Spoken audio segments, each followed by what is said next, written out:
Ball चाललाय सीमारेषा पलीकडे आणि आता स्वप्नील कनोजे देखील बोलतोय जर अक्षय या मॅच मध्ये बरसतोय तर मी का शांत राहू, आणि त्याच्या बॅट मधून देखील येतोय हा षटकार. षटकाराच्या मदतीनं दापलक जाऊन पोहोचेल ते 27 या धावसंख्येवरती. टॉस या ठिकाणी केलं जाते सारंग आणि त्यांच्या विरोधात वयाल या दोन संघादरम्यान.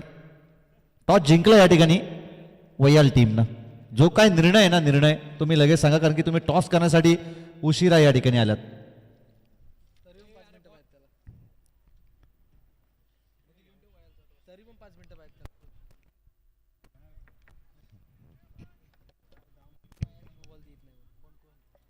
चला तेजस, टॉस जिंकलाय तेजस, निर्णय सांगा, निर्णय.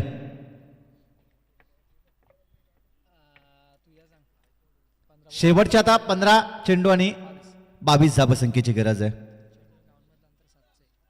चेंडू आणि धावांमधून अंतर आपण पाहतो केवळ 7 आहे. एखादा मोठा फटकाच्या रन बॉल ही मॅच आणून ठेवेल.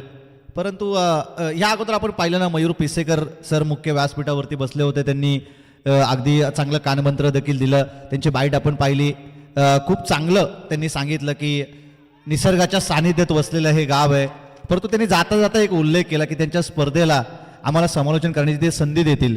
त्यांच्या स्पर्धेमध्ये आपल्याला समालोचन करण्याची संधी मिळो अथवा ना मिळो, परंतु त्यांच्या मनाचा मोठेपणा त्यांनी या ठिकाणी दाखवला की या विभागातील एक चांगला समालोचक जर आपल्या समोर आहे तर त्याच्यापर्यंत देखील काही ना काहीतरी पोचलं पाहिजे. त्याकरता मयूर पिसेकर यांनी सांगितलं की तुमच्या समालोचकाला देखील एक ना एक दिवस का होईना, कोणत्या तरी स्पर्धेचा एक दिवस त्यांना देखील आम्ही समालोचन करण्याची संधी देऊ. त्याबद्दल आम्ही त्यांचे आभार या ठिकाणी या स्पर्धेच्या माध्यमातून व्यक्त करतोय.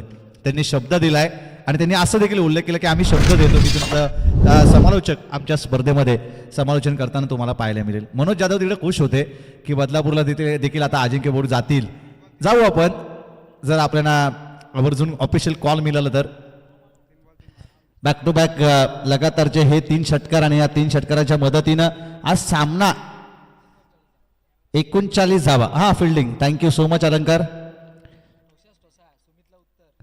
उत्तरास प्रत्युत्तर दिलं, टोसा सुमितनं मारलेले 3 आणि लगातारचे 3 षटकार मारतोय स्वप्नील कनोजे.